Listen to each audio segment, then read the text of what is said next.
NIM 24060850008 dari Universitas Negeri Makassar, Prodi Pendidikan Antropologi. Sesuai dengan judul videonya, saya akan membahas tentang pemikiran Judith Butler, teori feminisme dan konsep gender performativity, yang merupakan salah satu tokoh penting dalam teori feminisme modern. Judith Butler sendiri adalah seorang filsuf dan teoretikus gender yang sangat berpengaruh, terutama melalui bukunya yang terkenal yaitu Gender Trouble yang terbit pada tahun 1990. Melalui karya ini, Butler mengkritik cara kita memahami gender. Ia berpendapat bahwa gender bukanlah sesuatu yang benar-benar alami, tetapi lebih merupakan sesuatu yang dibentuk oleh masyarakat melalui berbagai praktik sosial.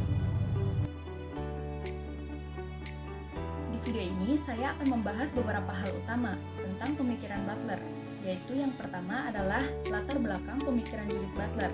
Yang kedua, kritik Butler terhadap feminisme sebelumnya. Yang ketiga, konsep utama, yaitu gender performativity. Yang keempat adalah konsep heteroseksual matrix.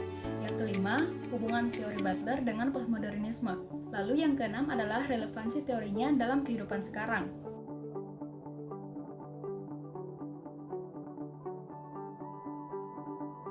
Kita masuk ke pembahasan yang pertama, yaitu latar belakang pemikiran Judith Butler.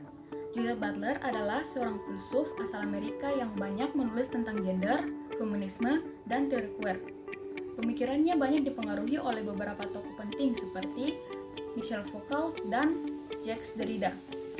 Dari Foucault, Butler mengambil gagasan bahwa identitas manusia sering dibentuk oleh sistem kekuasaan dan norma sosial. Sementara dari Derrida, Butler dipengaruhi oleh pendekatan postmodern yang melihat bahwa makna dan identitas tidak pernah benar-benar tetap. Oleh karena itu, Butler mulai mempertanyakan cara masyarakat memahami identitas gender. Ia melihat bahwa banyak konsep tentang laki-laki dan perempuan sebenarnya dibentuk oleh budaya, bahasa, dan kebiasaan sosial. Ide-ide ini kemudian ia jelaskan lebih jauh dalam buku Gender Trouble yang akhirnya menjadi salah satu karya yang paling berpengaruh dalam studi gender. Pengaruh teori Foucault terhadap Butler terlihat pada gagasan bahwa tubuh manusia tidak sepenuhnya bebas dari kekuasaan. Menurut Foucault, norma sosial dan institusi masyarakat ikut menentukan bagaimana tubuh dipahami dan diatur. Butler kemudian mengembangkan gagasan ini dalam konteks gender, yaitu bahwa identitas gender juga dibentuk oleh sistem sosial dan budaya.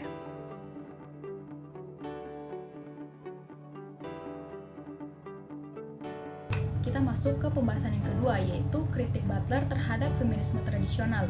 Salah satu kritik utama Butler terhadap feminisme generasi sebelumnya adalah dalam banyak teori feminisme klasik ada pembagian yang cukup terkenal, yaitu yang pertama, seks dianggap sebagai sesuatu yang biologis. Yang kedua, gender dianggap sebagai sesuatu yang dibentuk oleh masyarakat. Misalnya, seseorang lahir dengan tubuh perempuan, hal itu dianggap sebagai seks, sedangkan sifat seperti lemah lembut atau feminin dianggap sebagai gender. Namun, Butler menganggap pembagian ini masih bermasalah. Menurut Butler, bahkan cara kita memahami seks juga dipengaruhi oleh konstruksi sosial, yang artinya masyarakat memberi makna tertentu pada tubuh biologis tersebut. Selain itu, Butler juga mengkritik gagasan bahwa semua perempuan memiliki pengalaman yang sama. Padahal, dalam kenyataannya, pengalaman perempuan sangat beragam, misalnya dipengaruhi oleh ras, kelas sosial, budaya, bahkan orientasi seksual. Oleh karena itulah, Butler berpendapat bahwa identitas perempuan tidak bisa dianggap sebagai kategori yang benar-benar universal. Contoh lain dari pembentukan gender juga dapat dilihat dalam media dan budaya populer. Film, iklan, dan media sosial sering menampilkan gambar tertentu tentang bagaimana laki-laki dan perempuan harusnya bersikap.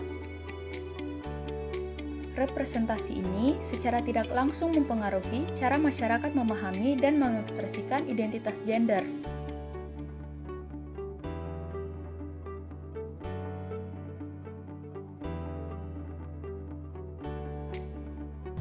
Pembahasan yang selanjutnya yaitu yang ketiga, konsep utama gender performativity.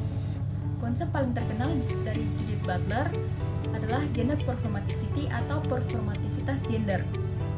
Menurut Butler, gender merupakan sesuatu yang kita miliki sejak lahir. Sebaliknya, gender adalah sesuatu yang kita lakukan melalui tindakan sehari-hari. Misalnya melalui cara berpakaian, cara berbicara, cara berjalan, atau cara seseorang mengekspresikan dirinya.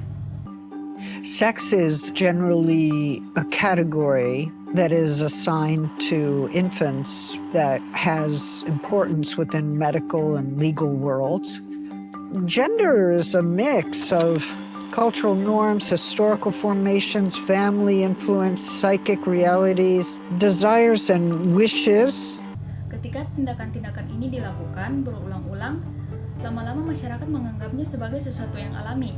Contohnya, sejak kecil anak laki-laki sering diarahkan untuk bermain mobil-mobilan atau olahraga, sedangkan anak perempuan sering diarahkan bermain boneka atau bersikap lebih lembut. Karena kebiasaan ini terus diulang, akhirnya masyarakat percaya bahwa sifat tersebut memang alami. Padahal menurut Butler, hal tersebut sebenarnya adalah hasil dari proses sosial.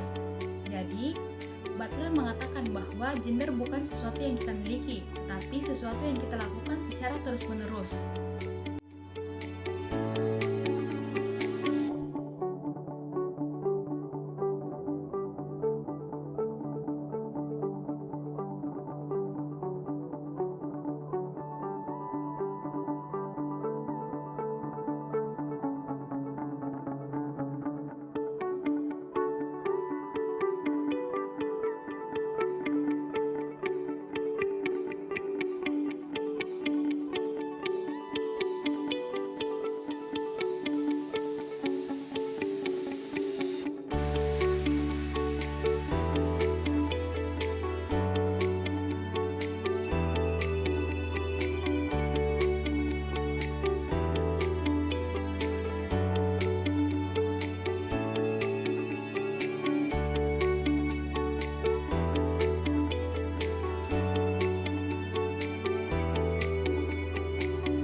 Dalam konsep performativity, tindakan yang membentuk gender sering dilakukan tanpa disadari.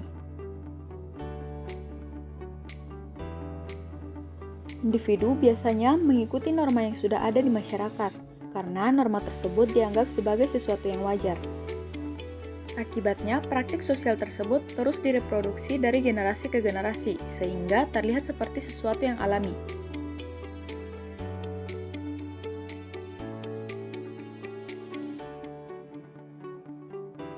Pada pembahasan keempat, Butler juga memperkenalkan konsep yang disebut dengan heterosexual matrix.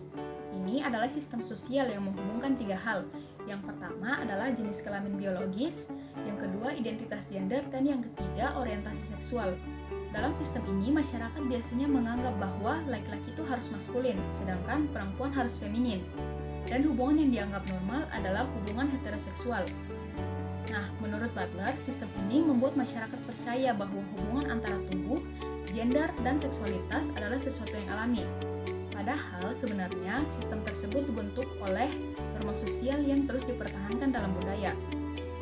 Difficult it is for sissy boys, or how difficult it is for tomboys to function socially without being bullied, or without being teased, or without sometimes suffering threats of violence, or without their parents intervening to say, maybe you need a psychiatrist, or why can't you be normal? So, there are institutional powers like psychiatric normalization, and there are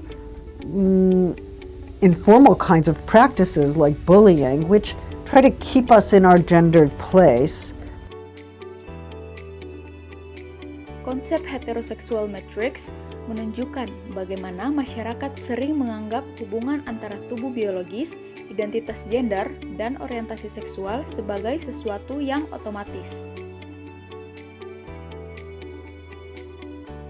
Padahal, menurut Butler, hubungan tersebut sebenarnya dibentuk oleh norma sosial yang terus dipertahankan dalam budaya dan institusi masyarakat.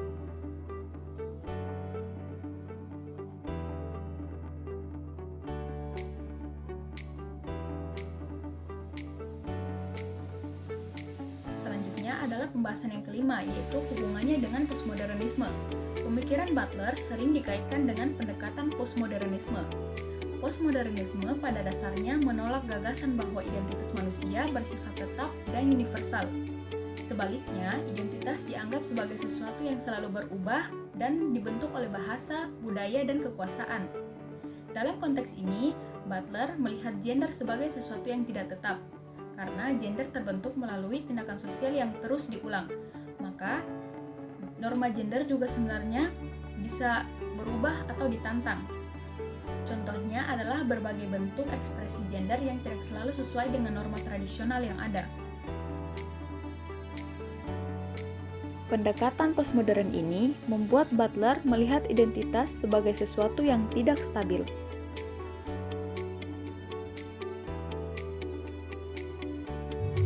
Yang artinya, identitas manusia termasuk gender selalu dapat berubah tergantung pada konteks sosial, budaya, dan bahasa yang mempengaruhinya.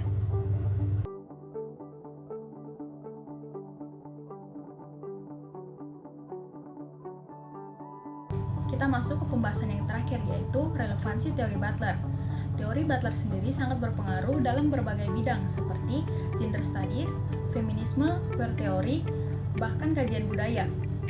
Nah, pemikirannya membantu kita memahami bahwa identitas gender tidak selalu tetap dan bisa berubah tergantung konteks sosial.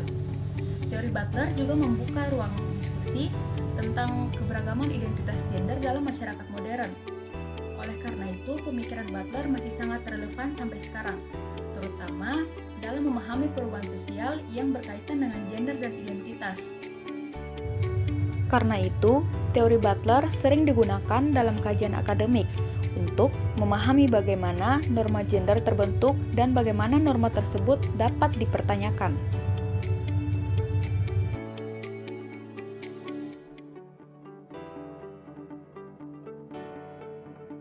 Pemikiran ini membantu membuka diskusi tentang keberagaman identitas gender dalam masyarakat modern.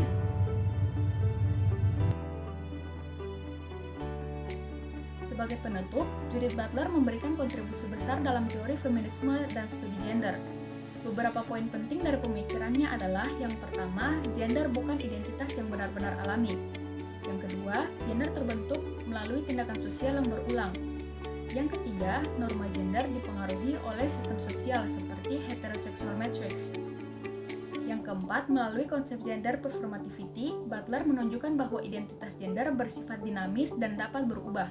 Oleh karena itu, teorinya menjadi salah satu pemikiran penting dalam kajian gender modern. Pemikiran Judith Butler membantu kita memahami bahwa identitas gender tidak hanya berkaitan dengan faktor biologis.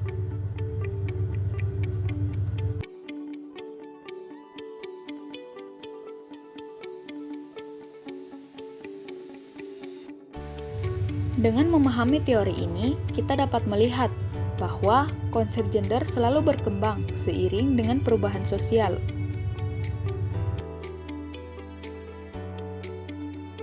Referensi utama dalam pembuatan video ini adalah karya dari Judith Butler sendiri yang berjudul Gender Trouble, Feminism, and the Subversion of Identity tahun 1990.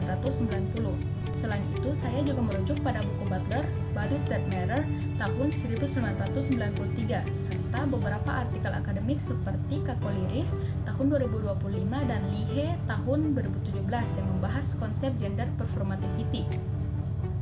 Baik, saya tutup video ini dengan mengucapkan wabillahi taufiq wal hidayah. Wassalamualaikum warahmatullahi wabarakatuh. Terima kasih.